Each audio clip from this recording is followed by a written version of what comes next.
This is best HFY stories humanity. Fuck yeah. The Wanderer was never meant to be a battlefield. It was a transport vessel, a steel leviathan, designed to ferry thousands of colonists between the settled worlds and the distant frontier. Its hulls were built for comfort and efficiency, not war. Yet on that day, with alarms screaming and the hull trembling under repeated impacts, it became a coffin of steel and smoke. Miles Cade had always expected to die in uniform, but not like this. Not in a ship full of screaming civilians, not surrounded by chaos where every order carried the weight of life and death. He had grown used to combat zones, to raiding outposts and border skirmishes, where everyone around him had signed up for risk. But here on the Wanderer, the majority were families, scientists, workers, people who trusted the Coalition Navy to protect them. People who now looked to him as the hull ruptured and the world shook. The first explosion tore through the midsection like a thunderclap. Miles felt the deck lurch under his boots as superheated fragments turned air into a storm of fire and death. His combat armor absorbed the worst of the blast, the polymer plating warping, but holding yet the concussive shockwave still hurled him across the corridor. His helmet slammed against the bulkhead vision, filled with static and crimson overlays from his HUD. He staggered back to his feet, ears ringing. Sector 7 breach, a distorted voice cried over comms. They're boarding. Boarding. The word punched through the haze like an electric jolt. Pirates, not the scattered rabble of desperate raiders, but organized, ruthless killers with tech scavenged from countless battlefields. He had fought them before and knew their tactics well, cut the ship open, flood the compartments with terror, and drag survivors away as spoils. Through the jagged hole torn into the corridor, shadows moved deliberate and predatory. Miles raised his rifle instinctively, armor servos whining as he stabilized. He fired in 3 sharp bursts, the recoil rattling his shoulders. The muzzle flash cut through smoke, illuminating twisted steel and armored figures pressing forward. The Wanderer groaned around him, the artificial gravity failing in stuttering surges. Civilians poured past in blind panic, their cries drowning in the sirens. Emergency lights, strobe crimson, turning everything into a nightmarish tableau of blood and shadow. 6th pod away. 7th group move out now, Miles barked, forcing his voice into command steel. He shoved terrified passengers down the corridor toward the remaining escape pods, physically dragging some who had frozen in fear. His HUD scrolled damage readouts, hull integrity, falling power systems, collapsing bulkheads, rupturing like bones in a giant's body. He had trained for scenarios like this, but no simulation could prepare for the stink of burnt flesh mixed with ozone or the way panic spread faster than fire. His battle plate bore new dents, and the servos whined as he pushed through the crush of bodies. He was a wedge of order against a tide of chaos. And then he saw her. At the far end of the compartment where consoles flickered and sparks rained from severed conduits, a figure stood unmoving. Amid screams and stampeding feet, she was still a silhouette of defiance against the storm. Her skin glimmered faintly blue under the crimson lights, slender frame bent over a terminal. Miles swore under his breath. She was no soldier. Her lab jumpsuit bore streaks of blood that wasn't her own. Fingers flew across the holographic interface typing commands with mechanical precision. "What the hell are you doing?" Miles roared, striding toward her as another blast rocked the Wanderer. He grabbed her shoulder, but she didn't flinch. "This data cannot fall into their hands," she said. Her voice was calm, clinical, even as bulkheads screamed around them. "Are you insane? The ship is breaking apart. We have to go." He yanked her arm, but she resisted with surprising strength. Another explosion ripped through the adjacent corridor, hurling them both to the deck. The world fractured into searing light and choking smoke. Miles's HUD lit up with emergency alerts, armor integrity at 72%, hydraulic damage in his right arm, blood contamination detected. His side burned as shrapnel grazed beneath the plating. When his vision cleared, she was sprawled beside him, leg pinned by a twisted shard of glowing debris. The fragment wasn't just metal, it pulsed with an unnatural crimson light, vibrating with a frequency that drilled into his skull. His threat assessment implant screamed warnings he had never seen before. She clutched her data tablet with white-knuckled ferocity even as blood soaked her jumpsuit. Her ID badge flickered in the emergency light, Dr. Iona Vex, Xenobiology Division. The drive she wheezed, coughing blood. The research. Forget it, Miles growled. He hauled her up, ignoring her strangled cry of pain. Her weight was nothing against the adrenaline surging through his veins. He staggered toward the final escape pod, the deck buckling under collapsing beams. Alarms blared as the Wanderer reached catastrophic thresholds. They tumbled inside just as the hull gave way. Miles slammed the emergency release, and the pod blasted free ejection so violent it nearly snapped his neck. Through the viewport, he glimpsed their ship dissolve into a blossom of fire bodies and machinery sucked into the void. The pod spiraled out of control. Stabilizers failed. Life support flickered. Navigation died in a storm of static. All they could do was strap in and pray. Atmospheric entry came like a meteor strike. The hull glowed white-hot friction, screaming. Miles gritted his teeth, holding Iona in place as the pod slammed into gravity. Alarms cut out in a final dying gasp, then everything went black. When he woke, it was to pain and silence. His mouth tasted of copper lungs filled with smoke. He forced his eyes open. HUD glitching with fractured data. Sunlight alien and too green poured through a rent in the hull. The pod lay shattered in a jungle of twisted vegetation. He staggered upright, every bone protesting armor power at less than 50%. Beside him, Iona lay pale and motionless. Her lab coat was soaked through the shard still embedded in her thigh. It pulsed brighter now, humming with a sound that bypassed hearing and went straight to his brain. Miles cursed under his breath. He scanned her vitals readings, corrupted, impossible fluctuations in cellular markers. The gray dust creeping outward from her wound glittered like metallic sand. It wasn't natural. It wasn't even biological. He knelt beside her, voice tight. "Dr. Vex, can you hear me?" Her eyes snapped open, startlingly lucid. She grabbed his wrist with surprising strength. "Remove the shard and I'll kill you myself," she hissed, cold fury cutting through her pain. Miles froze, shocked by the steel in her tone. "You've got a foreign object embedded in your femoral artery. It's killing you." "Not just any object," she rasped. "That shard is pirate tech. Evidence. A sample we need." "It's consuming you," Miles snapped, gesturing to the spreading gray dust. "All the more reason to study it," she countered, her voice sharp with conviction. "If they've weaponized nanites, the entire coalition is at risk." He snarled. "My job is saving lives, starting with yours." Her gaze locked onto his, unflinching. "Your job is following orders, and I order you not to touch it. This is a specimen." Around them, the alien jungle loomed vast and alive.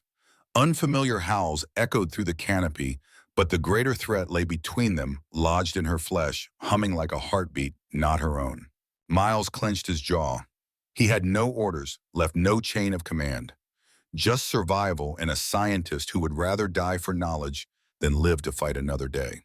For the first time, he realized that his war had just begun, not against pirates, but against time, against technology that devoured flesh, and against the stubborn will of a woman who refused to let go of her mission. And as the shard pulsed with malignant light, Miles Cade knew one thing: he could not save both the data and the scientist. He would have to choose. The wreckage smoldered around them, a mangled husk of what had once been a lifeboat. The pod's hull was split like a cracked egg, its shielding scorched and melted from the uncontrolled descent. The acrid tang of burned insulation mixed with the strange sweetness of alien vegetation, creating a disorienting perfume of death and life. Miles Cade forced himself to take slow, steady breaths, tasting the foreign air. His HUD confirmed that it was breathable, though saturated with compounds his system had never cataloged before. The readings blinked amber, unknown pathogens, potential biotoxins. He could already feel the heavy humidity pressing into his lungs, thick with moisture that clung to his armor's joints. Outside, daylight painted the world in hues that no human artist had ever imagined. Trees, or something like trees, rose like living towers, their trunks twisted into impossible spirals, each vein glowing faintly purple beneath bark that shimmered like oil on water. Their canopies spread outward, blotting out most of the emerald sky, dripping with the swollen pods that oozed glistening droplets onto the soil below. The air buzzed faintly as though the entire planet hummed with a hidden frequency. Miles' instincts screamed caution, but he had a more pressing priority. Dr. Iona Vex lay half-propped against a fragment of the pod's interior. Her breathing was shallow skin clammy against the blood-slick fabric of her jumpsuit. The shard in her thigh pulsed with a rhythm that felt dangerously alive, casting faint crimson light across her face. It wasn't just embedded, it was feeding, he realized, drinking her vitality while sowing something unnatural within her flesh. Iona, he said, crouching down, voice strained. Stay with me. Her eyes fluttered open. For an instant, they were the brilliant cerulean of her Novenan heritage, sharp with intellect. Then they dulled, dimming as pain dragged her back into a haze. She clenched her tablet against her chest as though it were a lifeline. The data, she whispered, her voice thready but urgent. Must secure the data. Miles shook his head, frustration boiling. Forget the damn data. You're bleeding out. That shard is killing you. Her jaw set, even as tears of pain welled unbidden. No, it's transforming me. I can feel it at the cellular level. Nanites. Microscopic conversion. Programmable matter. This is everything we feared. He swore under his breath. Her obsession with knowledge was maddening, but her clarity was undeniable. Even half-conscious, her mind was cataloging the horror tearing her apart. Look, he said firmly, grabbing her chin so she would focus on him. You're not a specimen. You're a person. And right now we have to move before the pirates track us here. Her lips twitched into something that was almost a smile, bitter and knowing. You sound like every soldier I've ever argued with. Save the body, damn the knowledge. But knowledge is survival, Miles Cade. Without understanding, we fight blind. Blind soldiers die. He wanted to argue, but the jungle answered for him. A low, resonant howl echoed through the canopy, reverberating off the metallic ruins. It wasn't mechanical. It wasn't human. It was alive, and it was hunting. Miles's combat training surged to the forefront. We're not staying here. He gathered what supplies he could salvage: half a med kit, 2 ration packs fused together by heat, a half-charged sidearm, and Iona's intact tablet. Not nearly enough. When he approached her again, she raised a trembling hand protectively over the shard. Don't touch it, she warned, a voice sharp, despite her weakness. I won't, he promised, though. Part of him longed to rip it free. But I'm not leaving you behind. With practiced care, he lifted her into his arms. She was lighter than he expected. Her slender frame diminished by blood loss and the strange coldness radiating from the wound. As he stood, the shard pulsed brighter, as if resenting the motion. The hum intensified, gnawing into his skull like a migraine. This is undignified, she muttered, but she didn't resist. Dignity is for safe ships in civilized worlds. Miles replied, forcing calm into his tone. This is survival.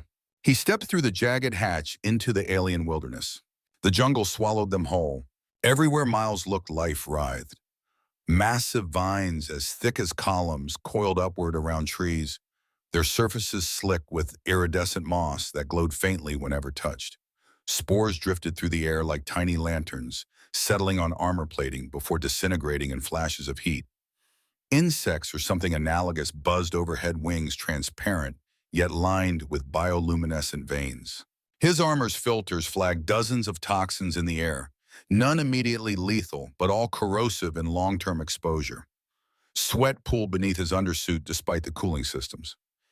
Every step was an effort, not because of weight, but because of vigilance. He had no idea what was predator, what was prey, and what was simply alien biology, uninterested in human definitions. Don't touch the plants, he warned, voice low. Iona was half-conscious in his arms, but her hands still clutched the tablet. Her eyes flickered with faint awareness, recording observations even as her breath rattled. The moisture, she whispered. Toxic compounds, adaptive flora, self-defense mechanism. You can lecture me after we're safe, Miles said grimly. Her lips curved faintly. Safety is a relative term, soldier. The hum of the shard grew worse the further they moved. Miles felt it as pressure in his skull, scrambling his thoughts, forcing him to grit his teeth to stay focused. He had endured bombardments and firefights, but this constant invasive resonance felt more insidious. It was a battle not of body, but of mind. They pressed onward, navigating between roots that twisted like skeletal arms. The terrain sloped upward, offering elevation and hopefully water. The howls in the distance grew closer, more numerous. Something out there was converging on the crash site, drawn by sound heat, or perhaps even the shard's unnatural signal. An hour passed, each minute stretched into eternity. Miles's muscles ached beneath the weight of armor, and the fragile woman he carried, though his enhanced strength, kept him moving. His breath fogged inside his visor. The jungle smelled of rot and sweetness, a contradiction that left him nauseous. Finally, Iona stirred more fully, her eyes opening wide with sudden clarity. Stop. Miles froze instantly. Instincts sharpened by years of combat. What is it? Movement, she whispered, voice taut. 3 o'clock. I can feel it. He scanned the dense foliage. At first, he saw nothing but shifting leaves and glowing spores. Then a shadow peeled itself from the undergrowth, moving with unnerving grace. The creature was the size of a wolf, but the similarity ended there. It scuttled on 6 segmented limbs, its body encased in translucent flesh, through which organs pulsed and writhed in hypnotic rhythm. Its head lacked eyes, dominated instead by a bulbous organ that pulsed faintly with light, as if tasting the electromagnetic spectrum. Miles lowered Iona against a massive root, his sidearm snapping into position. Don't move, he breathed. The creature turned towards them. A clicking noise emanated from beneath its body, each pulse echoing with dreadful precision. It hunts by sound, Iona whispered, barely audible, and possibly by electrical signatures. The shard pulsed and the creature's bulb swiveled in their direction. Damn it, Miles muttered, finger tightening on the trigger. Wait, Iona hissed, her eyes blazing with sudden inspiration.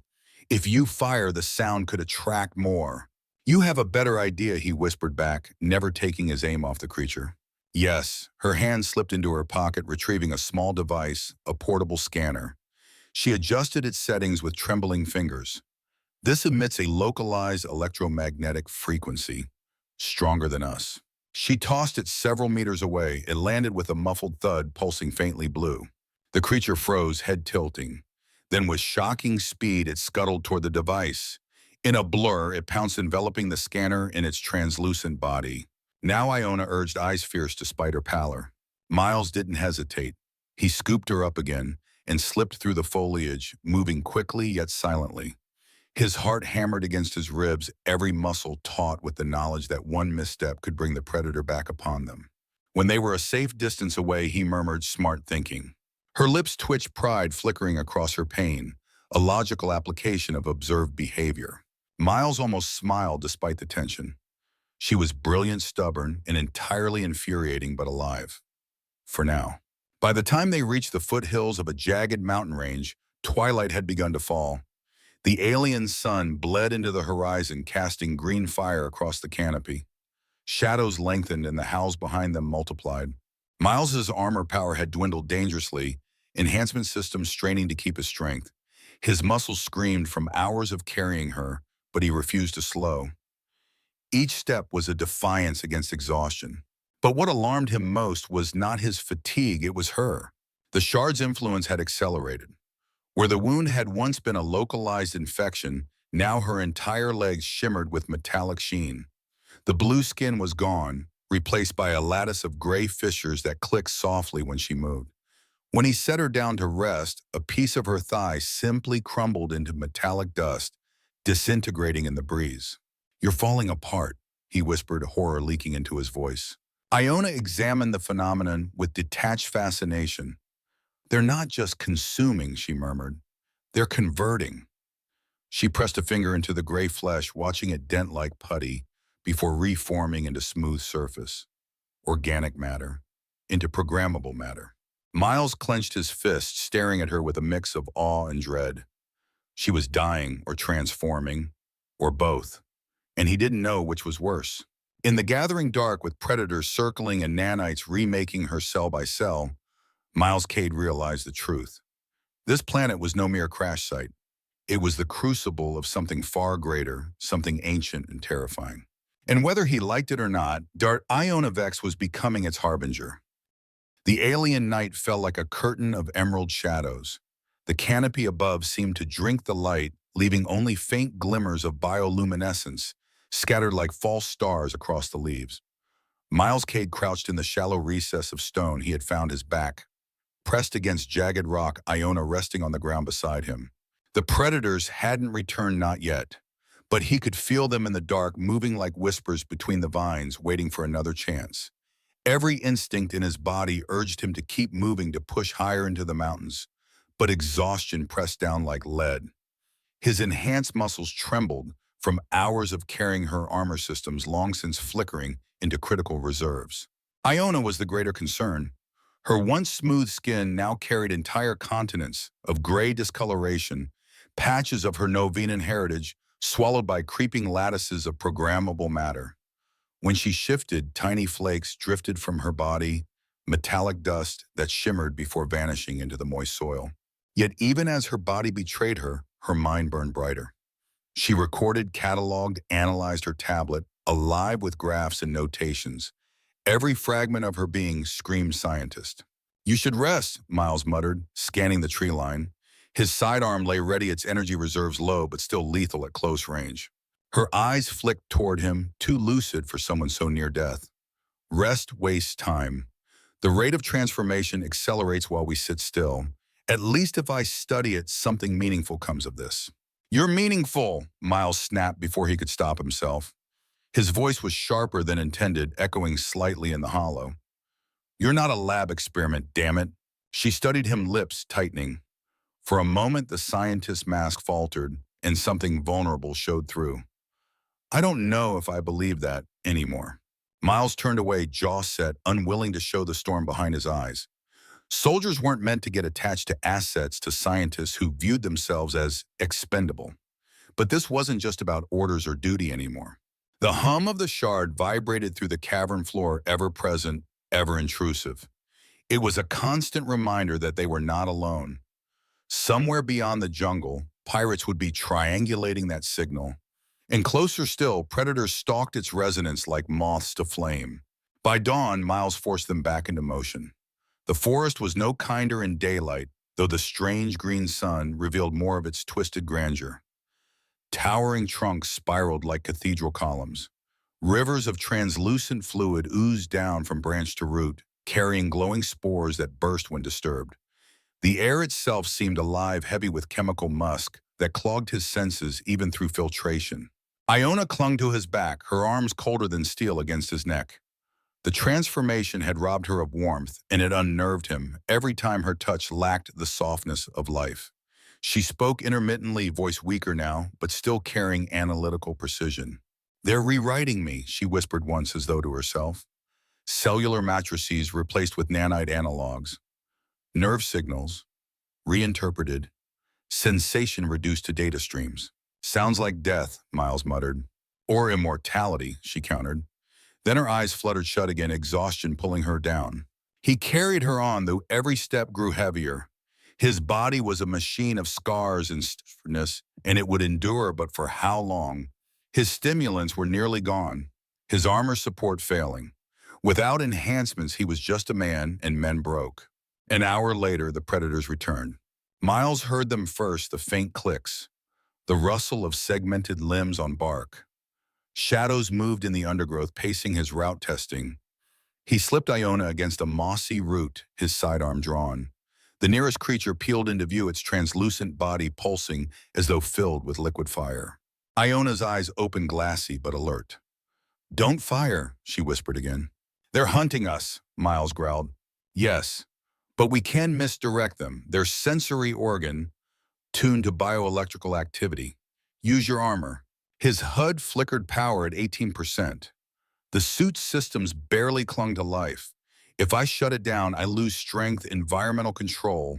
I'll be carrying you on raw muscle." Her gaze was steel beneath the frailty, better weak and alive than strong and dead.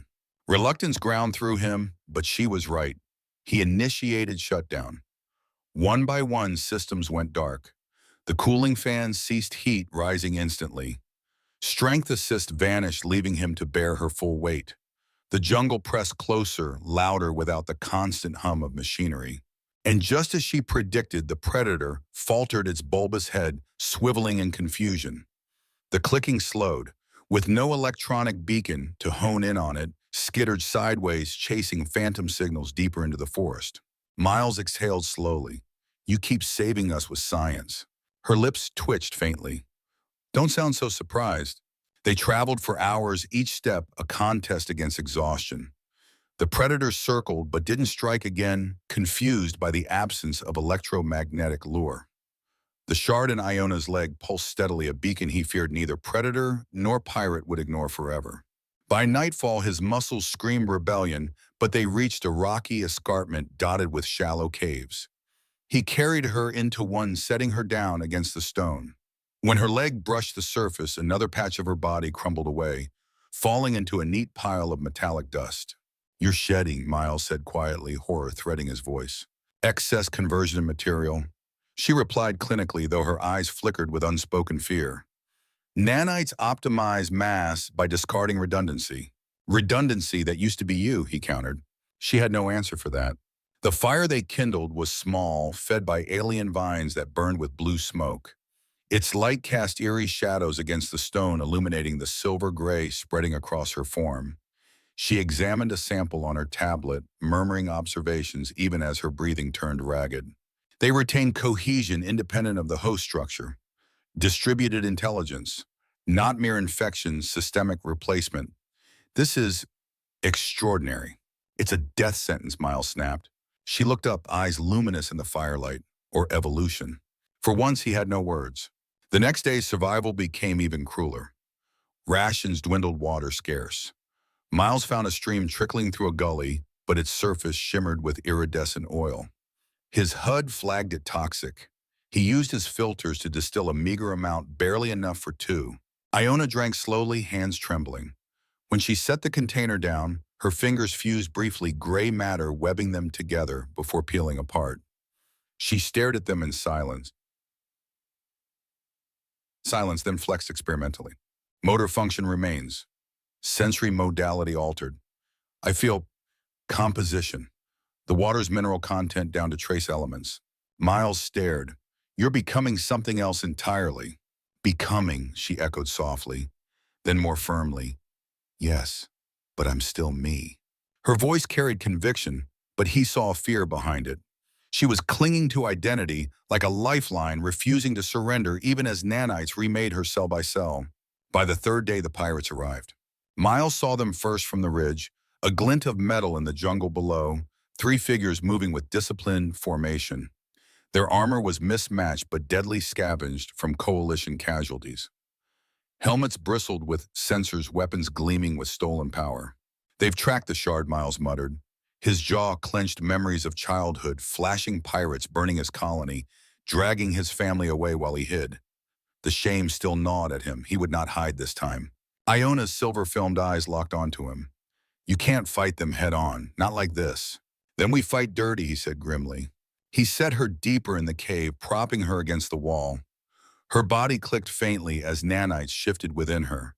She tried to protest, but he pressed a finger to her lips. "Stay alive. That's your order." Her gaze softened, and for once she didn't argue. Miles crouched at the cave mouth sidearm, ready, heart pounding with familiar fire. The jungle around them stirred as predators howled in the distance. Between monsters of flesh and men of steel, he stood ready, not because he believed he could win, but because surrender was no longer in his vocabulary. Not after all he had lost. Not while she still breathed, however inhumanly. And as the first pirate stepped into view, visor glinting crimson in the alien sun, Miles Cade whispered to himself the vow that had carried him since childhood. Not this time. The pirates came at dawn. Miles had barely closed his eyes when the jungle erupted in mechanical static trackers, sweeping distorted voices whispering across the humid air. He pressed himself against the cave wall, sidearm raised, every nerve on edge. Their armor clinked with scavenged servos, their helmets bristling with pirate sigils and coalition insignias ripped from fallen soldiers. Three of them heavily armed. One carried a long rifle salvaged from a coalition sniper. Another bore gauntlets wired with stolen plasma coils. The leader's armor was heavier trophies dangling from his belt. Dog tags, badges, scraps of uniforms, scorched black. Miles's hand tightened on his weapon. His odds were laughable, but odds had never stopped him before. Behind him, Iona stirred. Her voice was strange, now harmonized with metallic undertones. "They're following the shard, the frequency it emits. It's a beacon. To them. To everything." "I know," he whispered back, "which is why I'm ending this." He slipped into the foliage, moving like a shadow. Years of combat training carried him silently between roots and vines, the scent of damp earth thick in his nose. His heart thundered, but his hands were steady. The pirates swept the area with military precision, weapons raised.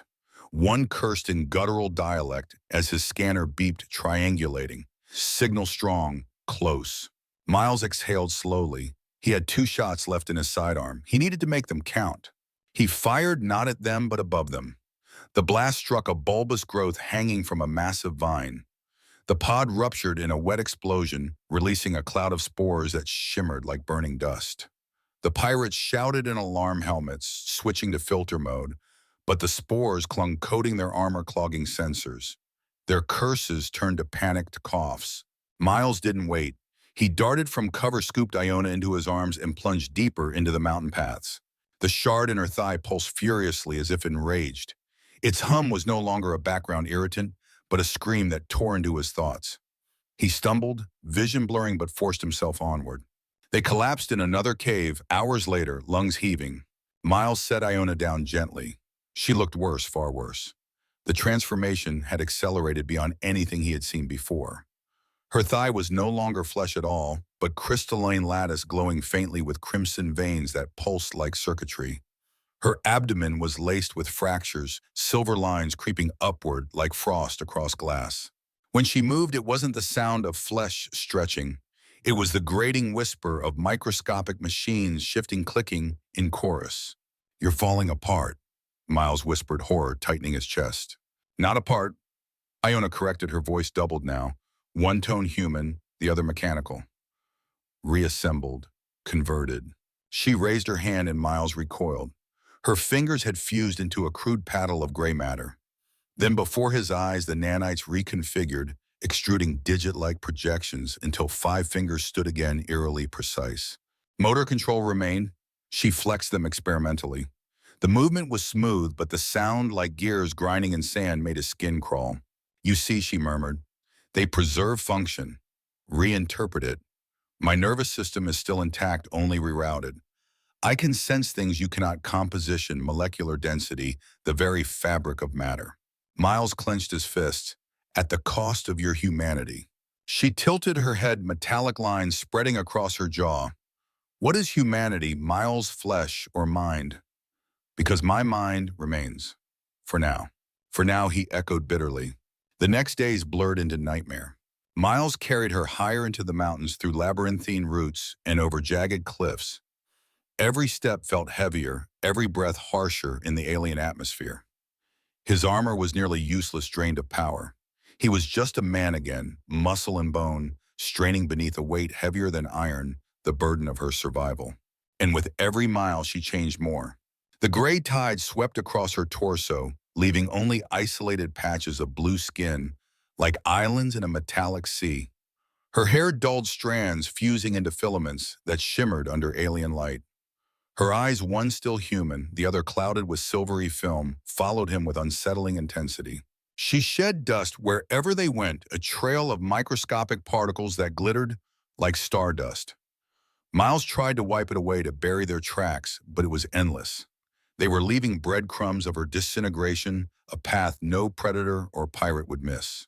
At night, when he collapsed from exhaustion, he sometimes awoke to find her awake, recording herself. Her voice, even through distortion, was calm. Stage 4 transformation. Sensation altered. Pain diminished, replaced by heightened awareness of structure. Identity persists, though intrusive nanite impulses increasingly prominent. Estimated time to full conversion, 36 hours or less. He wanted to shout at her, to rip the shard from her thigh despite her protests. But every time he stopped himself. She was right about one thing: the data mattered. If pirates weaponized this, entire systems could fall. Still, the soldier in him wanted only one thing: to save her. On the 4th night, she finally broke. Miles had built a small barricade at the cave mouth roots, stacked into crude cover. He sat, watch weapon in hand, eyes scanning the alien dark. Behind him, Iona shifted her mechanical voice, rasping softly. I can feel myself slipping. He turned startled. For once, her eyes were wide, fear naked behind them. Every hour less of me remains, she whispered. Thoughts come that aren't mine. Impulses to spread, to consume, to overwrite. I can resist for now. But Miles, I don't know for how long. His chest clenched. He crossed to her side, knelt and gripped her metallic hand. It was cold, unyielding, yet faintly responsive as nanites adjusted to his touch. You're still you, he said firmly. I don't care what changes outside. You're Iona Vex. You're not alone. Her lips trembled, the last vestige of flesh quivering before the tide. No one's ever said that to me before. Miles swallowed hard. Then I'll say it until you believe it. For a moment, the scientist's mask shattered, and she leaned into him, fragile even in her metallic shell. He held her, feeling the hum of nanites vibrate through his bones, and silently vowed again. Not this time. Not her. The next morning, the pirates returned. They came with trackers, blazing voices, sharp with hunger. Signal strong. Less than a kilometer. Miles cursed under his breath. He had hoped the mountains would shield them, but the shard's signal pierced stone and sky alike. They'll find us, Iona murmured, her voice resonating with unnatural harmonics. The shard transmits everything, every cell consumed as data broadcast. They know what I am becoming. Then we stop them before they get it, Miles growled. He prepared their meager defenses, one nearly drained sidearm, a knife in his wits. The odds were suicide, but suicide was better than surrender. Iona touched her tablet, fingers trembling. I can help. How? The shard responds to impulses. If I amplify a surge through my body, I can disrupt their systems. Their armor contains nanite components scavenged from Coalition tech. If I trigger a cascade, Miles froze, you'd be detonating yourself. Her silver eye glowed faintly. I'm already dying. No, he snapped. Not like this. Not if I can stop it. But she only looked at him with quiet certainty. My death for thousands. That's simple mathematics, soldier. Before he could respond, the first energy bolts cracked through the trees. The battle had found them. The firefight was chaos. Miles darted between roots, firing carefully, forcing pirates into cover. Their rifles burned through foliage, scorching stone. One bolt grazed his shoulder, sending fire lancing down his arm. He ignored it, rage fueling his movements. The pirates advanced, cautious but relentless. They wanted the shard, not his corpse. Iona sat propped against the stone, eyes blazing with crimson light. The shard pulsed through her like a second heart, her body vibrating with its resonance. She tapped her tablet, initiating waveforms. Now she shouted. Miles dropped, covering his ears. The shard erupted in a blinding crimson flare. The hum became a scream, drilling into every skull within reach. The pirates staggered, armor flickering, servos locking. What the hell? One gasped, his voice distorted as his systems collapsed. Electromagnetic overload. Iona intoned, her voice almost inhuman. Your armor's nanite components are receiving conflicting instructions. The pirates convulsed their weapons, powering down, helmets sparking. Miles seized the chance. He lunged forward, knife flashing, driving it beneath one pirate's helmet seal. Blood sprayed the body, collapsing. The second pirate turned to flee, movements jerky, but Miles fired his last shot point blank into his chest. The energy bolt knocked him sprawling. Only the leader remained staggering, his armor sparking wildly. You don't understand what you're carrying, he roared, voice distorted. That shard is ancient, more than you can comprehend. Miles spat blood. All I need to comprehend is that you're not taking her. He drove his knife into the pirate's throat. Silence fell, broken only by Iona's ragged breaths. Miles rushed to her side, but his relief turned to horror. The transformation had accelerated catastrophically. Her body was no longer recognizably human or Novanon. The gray tide had consumed her entirely, leaving only a vaguely humanoid silhouette of metallic matter. Her eyes, the last remaining fragments of flesh, were clouding silver film, sealing them shut. Iona, he whispered desperately, stay with me. Her voice was distortion-layered and inhuman. Not leaving, changing.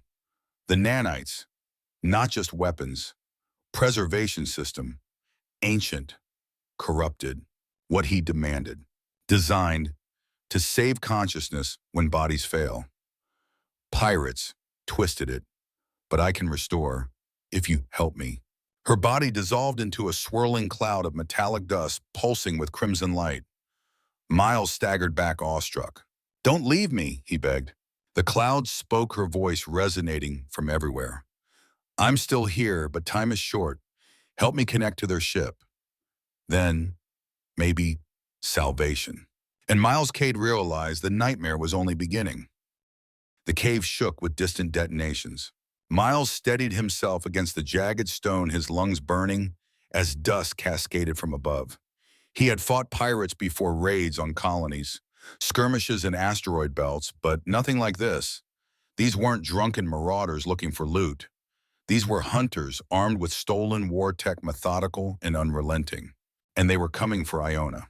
The swirling cloud of metallic dust that had once been her body pulsed, faintly condensed around the shard embedded in the remnants of her leg. She drifted against the cave wall like smoke given form, every particle glowing faintly crimson. Miles, her voice vibrated in the air, distorted, layered, yet somehow still hers. They're close. He crouched beside her, weapon in hand, sweat dripping from his brow. His knife was slick with blood, his sidearm drained to its last cells. He had stripped the pirates' corpses of equipment earlier, but most of it was fried beyond use by the electromagnetic surge she had unleashed. He had one energy rifle salvaged, half-charged, in a single stolen comms unit. Not much against 3 more pirates descending on them. You said you can access their systems, he whispered. Can you stop them? Her form shimmered, struggling to stabilize. Not without connection. Need proximity to their ship. Central processor acts as control hub. Then we get you there. Miles. Her tone carried warning, probability of survival. I don't want the numbers, he cut her off. I just want a plan. They moved as dawn broke, alien light filtering through twisted vegetation. Miles half stumbled under exhaustion, the weight of responsibility pressing heavier than his pack.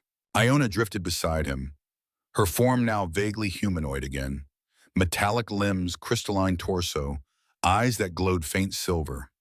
She moved awkwardly every step, producing faint chittering sounds like sand grinding in gears. It unnerved him, but it was still her. They broke from the tree line onto a rocky escarpment. Below, in a clearing, the pirate strike ship had landed. Sleek, angular, its hull bristled with stolen weapon pods.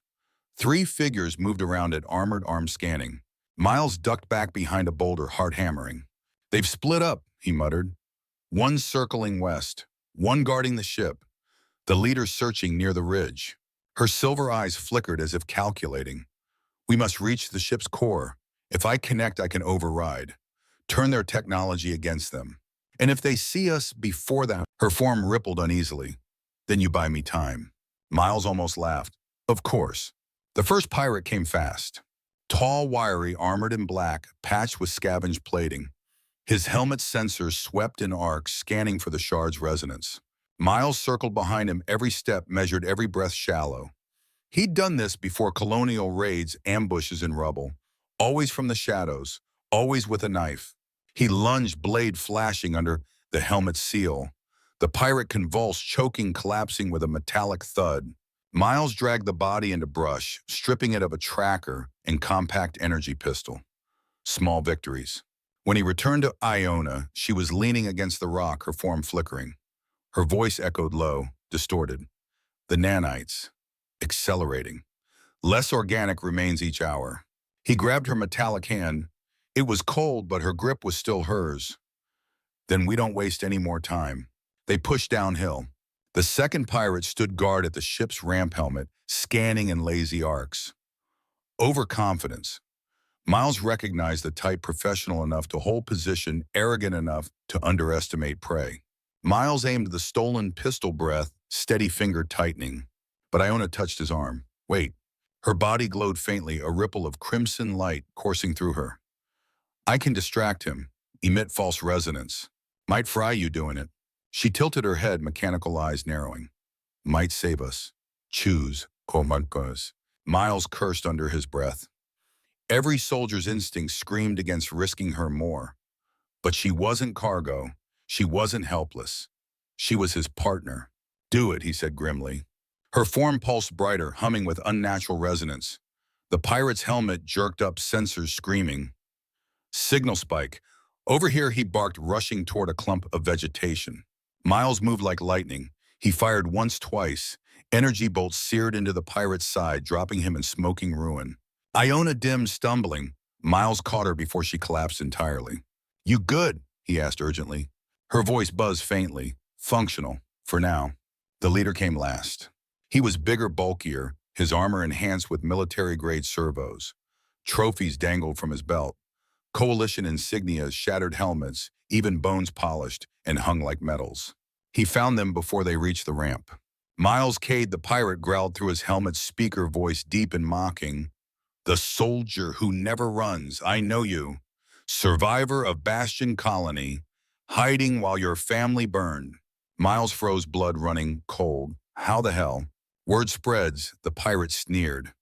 "We remember the ones who survive. Cowards, survivors, same thing." Miles raised his weapon. "Say that again." The pirate spread his arms mockingly. "What will you do? One rifle, one half-dead science project. You can't win. Hand over the shard, and I'll make your death quick." Beside Miles, Iona straightened. Her metallic form shimmered, her silver eyes blazing. "I am not your shard, and he is not alone." The pirate lunged. The fight was brutal. Miles fired shots, sparking against reinforced plating. The pirate swung plasma gauntlet, the blow hammering into Miles's ribs, sending him sprawling. Pain exploded in his side, but adrenaline dragged him upright. He rolled, knife flashing, carving across exposed servos. Sparks showered. The pirate howled, striking again. Iona raised her arms, body pulsing. Crimson energy arced from her form, striking the pirate's systems. His armor spasmed, servos jerking erratically. Now she screamed. Miles lunged, driving his knife deep under the helmet's jaw. The pirate staggered, choking, slamming him back into stone, but the blade held, blood spilling. With a final convulsion, the pirate collapsed, armor clattering. Miles fell to his knees, gasping, vision swimming. Iona drifted closer, her form dimming dangerously. The ship she rasped. Now, they dragged themselves into the strike vessel. The interior reeked of oil and blood, consoles jury-rigged with scavenged parts. But the heart of the ship pulsed with crimson light, identical to the shard embedded in Iona. She moved to it, trembling, her particles straining to hold form. Connection possible. Risk. "Do it," Miles said hoarsely. Before more come, she touched the core. The effect was immediate. Her body convulsed as the shard's glow spread through her entire form. The ship's lights flickered, consoles flashing. Data screamed across screens. Miles watched helpless as she dissolved further, her outline collapsing into a storm of metallic dust that swirled around the core, pulsing in unison. Her voice emerged stronger, layered with alien harmonics. "I have access. Systems bending. Pirates corrupted programming, but I can override." The ship's shuttered engines flaring to life. Miles staggered back, awe and horror colliding. Iona. The dust swirled, condensing into a vaguely feminine shape, before him glowing crimson. "I am here," she said simply. "Changed, but here." The strike ship rose, lifting from the clearing. Miles collapsed into the crew seat, battered and bleeding, eyes fixed on her metallic silhouette. She flowed into the co-pilot's console, her body merging with the controls seamlessly. "They'll come after us," Miles muttered. "They can try," Iona replied, her voice calm, resolute. He looked at her, no longer flesh, no longer human or no venom, but still undeniably her. "You're still you," he whispered. The metallic figure turned, her silver eyes softening. "Only because of you." And as the ship soared toward the stars, Miles Cade realized that the war was no longer about survival. It was about what she had become. The pirate strike ship cut through the alien sky like a wounded predator. Inside the cockpit, systems flickered erratically, a patchwork of scavenged tech fighting against Iona's override. Miles sat hunched in the crew seat, chest heaving, his ribs cracked and shoulder scorched. Every muscle screamed, every nerve raw. But his eyes never left her. Iona. She stood, or rather hovered, at the center console. Her form had stabilized into something both beautiful and terrifying, a humanoid silhouette composed entirely of swirling metallic particles. Her body shifted subtly, particles flowing like liquid silver, pulsing faintly with crimson veins. Her silver eyes glowed with intelligence, alien yet familiar. She was no longer fully human, no longer Novanan. She was something else entirely. And Miles had no idea if the woman he had fought to save still existed within that form. Iona, he rasped, his throat raw from smoke and blood. Talk to me. Her head turned, particles rearranging into the faintest approximation of her old features. Her voice, layered but steady, filled the cockpit. I am here, Miles. Still me. Still Iona Vex. His chest tightened in relief, though doubt lingered. Then prove it. Tell me something only you'd say. The metallic figure tilted her head, silver eyes brightening. That you snore when you finally sleep. That your colony burned because you hid. That you swore never to hide again. Miles flinched, shame cutting through exhaustion. Yeah, that's me. Her form softened, her voice warmer, despite its alien resonance. And you kept that promise. You didn't hide. Not from them. Not from me. For a moment, he let himself breathe. The ship jolted violently, dragging them back to reality. Alarms screamed. Systems overloaded under conflicting commands. Iona raised her arms, particles extending like tendrils, interfacing directly with consoles. The alarms died instantly. I have control, she said, though her voice carried strain. Engines stabilizing, hull integrity compromised but sufficient for orbit. Miles stared. You can fly him. I don't need to fly, she corrected. I am the ship. He blinked. Come again? The nanites interface directly with systems. Controls are redundant. I can command at the level of circuitry of information itself. She proved it instantly. The vessel lurched upward, engines roaring with newfound precision. The forest vanished below, replaced by atmosphere burning past the viewport. Destination, she asked. Miles gripped the armrest, forcing his battered body to think. Nearest coalition outpost. They need this data before the pirates regroup. Her silver eyes flickered. Agreed, coordinates locked. Orbit swallowed them in silence, the planet shrinking into a green and purple orb. Stars stretched endlessly, glittering cold and sharp. Miles sagged back in his seat, letting exhaustion seep into his bones. His injuries screamed, but he forced his mind to stay sharp. We made it, he muttered. Iona floated closer, her metallic hand brushing his shoulder with surprising gentleness. We survived. But survival is only the beginning. What do you mean? Her form pulsed, particles shifting. While connected, I accessed the shard's deeper protocols. The pirates did not create this technology. They discovered it. Ancient, predating known civilizations. Miles frowned. How ancient? Millions of years, perhaps older. A civilization that mastered nanite preservation, designed to capture consciousness when biology failed. A form of immortality. He exhaled slowly. Immortality. Yes, but corrupted. The pirates reprogrammed preservation into weaponization. Conversion instead of salvation. Destruction instead of continuity. Her voice darkened, harmonics vibrating in his bones. I can feel the original purpose beneath the corruption. The nanites want to preserve, not destroy. They were meant to save life. Miles's fists clenched, and now they're turning people into weapons. Exactly. But the silence stretched heavy with implication. Finally, Miles asked the question gnawing at him. And you, what does that make you? Her form stilled, particles momentarily freezing in place. I am both. Preserved consciousness, corrupted conversion. I am Iona Vex, and I am something else. Do you feel like yourself? He pressed. Her silver eyes softened. Yes and no. My thoughts accelerate. I perceive data at speeds no organic mind can match. I sense electromagnetic fields, chemical structures, even gravitational fluctuations. But I still feel fear, still feel resolve, still feel you. Miles's throat tightened. Then you're still you. That's enough. Is it? She asked softly. He met her glowing eyes. It has to be. Because if you're not, then I lost you. Her form shimmered, leaning closer until her metallic hand cupped his cheek. Cold yet alive. You haven't lost me, Miles. Not yet. 3 days later, the coalition ship Inquiry intercepted them. Miles stood at the viewport as the larger vessel approached, sleek, gleaming coalition insignias blazing against the stars. Relief warred with dread in his chest. He had fought to bring Iona back alive, but would the Coalition see her as a survivor or a threat? The docking sequence clanged through the hull. Coalition Marines boarded, weapons raised. Miles instinctively stepped in front of Iona, battered, body braced. "Stand down," he barked. "She's with me." The Marines hesitated, eyes wide at the sight of Iona's shifting metallic form. Their captain raised a hand, lowering his weapon slightly. "Commander Cade, we received your distress, and what in the abyss is that?" Miles' jaw tightened. "Dr. Iona Vex, xenobiologist, survivor, and the only reason I'm standing here." Iona's silver eyes glowed softly. "I am still me. I can explain everything." The captain's gaze flicked between them, torn between protocol and confusion. Finally, he lowered his weapon.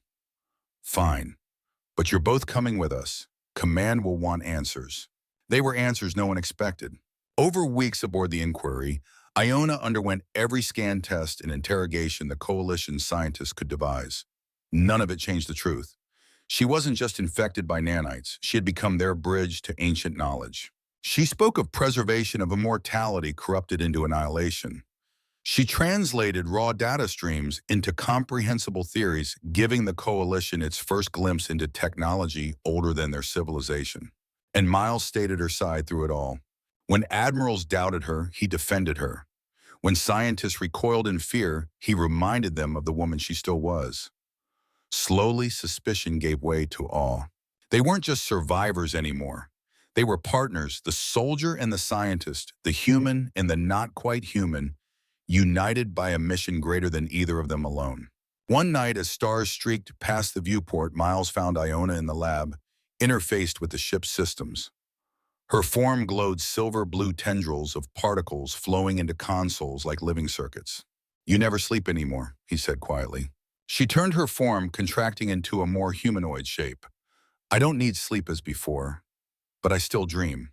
"Dream?" "Yes," her silver eyes softened.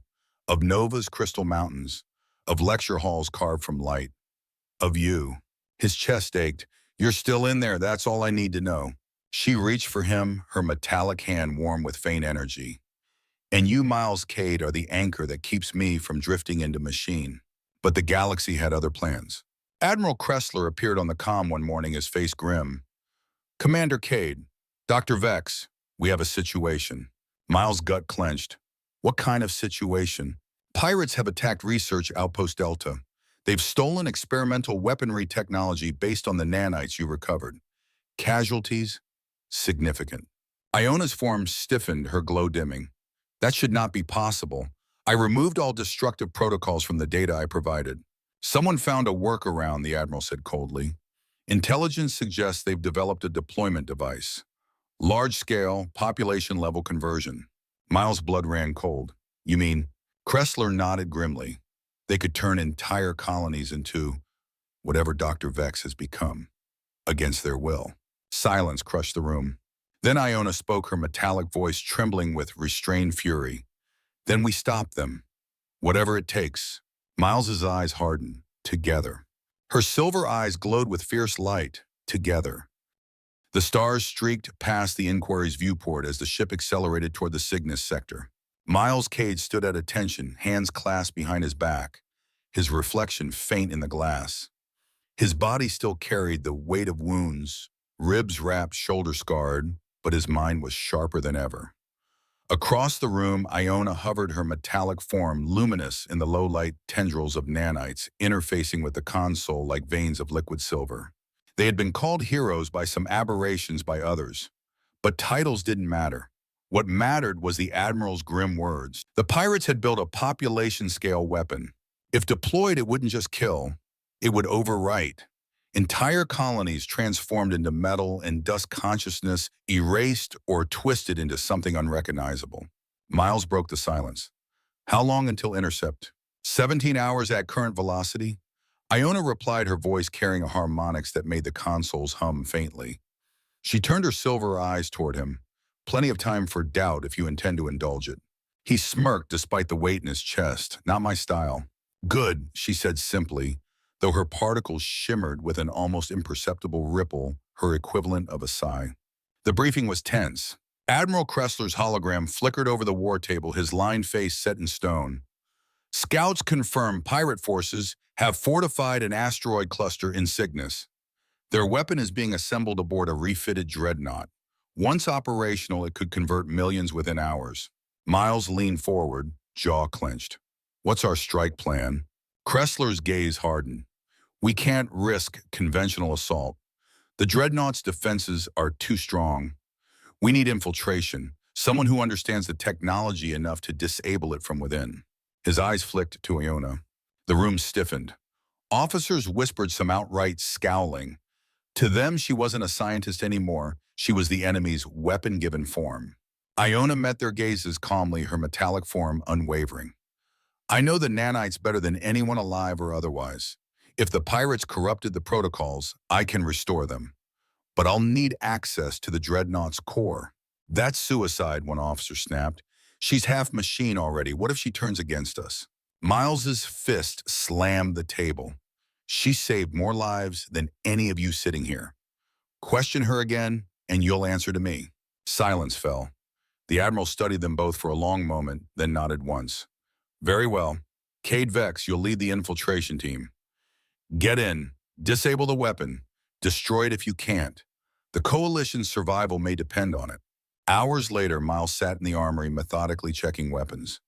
His hands moved with practiced precision, though his thoughts churned. Iona entered quietly, her form reshaped into sleeker lines combat configuration. Plates of liquid metal hardened along her arms, her silhouette sharper, more angular. She looked like a warrior forged from light and steel. "You're ready for this?" Miles asked, voice low. Her silver eyes fixed on him. "I have to be. If we fail, entire worlds will fall." "That's not what I asked." Particles rippled across her form. "I don't know what I'll become if I interface with the weapon. The corruption could spread. I could lose myself." Miles set his rifle aside and stood facing her. "Then I'll be there to pull you back. You won't face it alone." She tilted her head, studying him, then reached out. Her metallic hand touched his chest, just over his heart. "You always say that, and every time I believe you." The infiltration began under cover of debris fields. The dreadnought loomed ahead, a monstrosity of twisted steel and stolen tech, bristling with cannons and shield generators. Its hull pulsed faintly with crimson light, the unmistakable glow of nanite resonance. "Looks more alive than mechanical," Miles muttered. "Because it is," Iona replied grimly. "The pirates fused the weapon systems with nanite substrate. The ship itself is becoming something else." A stealth shuttle carried them close. Miles led a squad of 3 Coalition Marines, but he knew this mission came down to him and Iona. The others were there to buy time. Docking was brutal.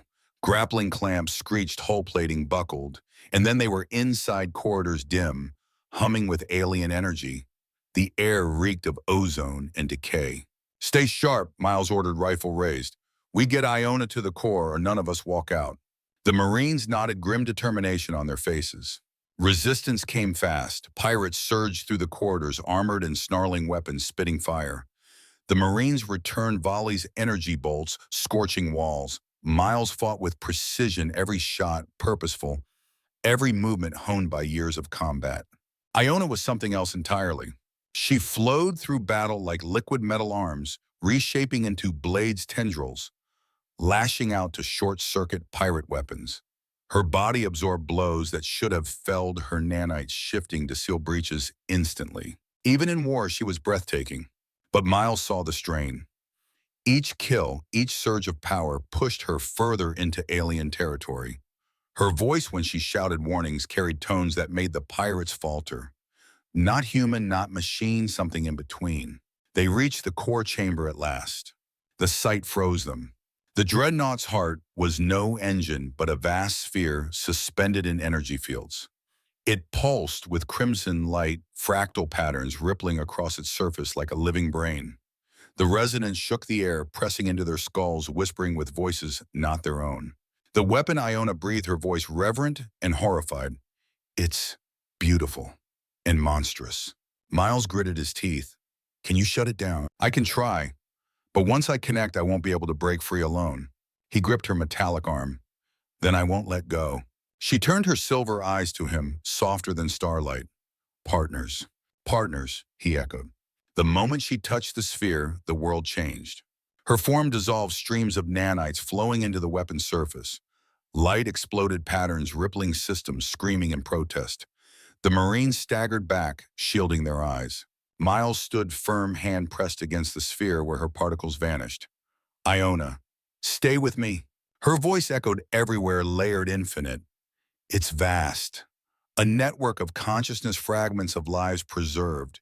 Millions of voices trapped in corruption. Fight it, Miles shouted. Remember who you are. They're screaming, erased, rewritten. Her tone cracked, distorted by static. Miles, I'm losing myself. No. His fist slammed against the sphere. You're Iona Vex scientist survivor, stubborn as hell. You don't give up. The chamber shook. Energy flared, pirates stormed through the doors, but the Marines held them back, rifles blazing. Miles kept shouting, pouring every ounce of his soul into the connection. You're not theirs. You're mine. Come back to me. The sphere pulsed violently and then ruptured. Nanites poured outward, a flood of metallic dust that coalesced into a humanoid form before him. Iona. Her silver eyes blazed, her voice resonating with power. I remember. She raised her arms. The weapon screamed, its corrupted programming unraveling under her command. The crimson light shifted to silver, pure and clean. Pirate weapons flickered, systems collapsing. The Marines cheered as the dreadnought shuddered, tearing itself apart from within. Miles caught her as she stumbled, her form dimming. You did it. Her silver eyes softened. We did it. Hours later, aboard the Inquiry, the dreadnought was nothing but drifting wreckage. Survivors were few, prisoners taken. The weapon was gone. Miles stood with Iona at the viewport, watching debris glint against starlight. His body ached, but his heart felt lighter than it had in years. What happens now? He asked quietly. Her metallic form shimmered beside him. The pirates will try again. Others will seek the technology. But we've proven it can be turned, not into a weapon, into hope. He turned to her. And do you still want to reverse it? Her silver eyes glowed softly. Some days yes, some days no. But for now I choose this. To fight, to protect, to discover. Miles smiled, weary but proud. Then I'll be right there. No one gets left behind. She reached for his hand, solid metal against flesh, cool but alive. Partner, she whispered. Always. The stars stretched before them, endless and unknown. And together, soldier and scientist, human and not quite human, they stepped into the future not as victims of the pirate's weapon, but as hunters ready to turn it against those who would misuse it. The hunt had only just begun.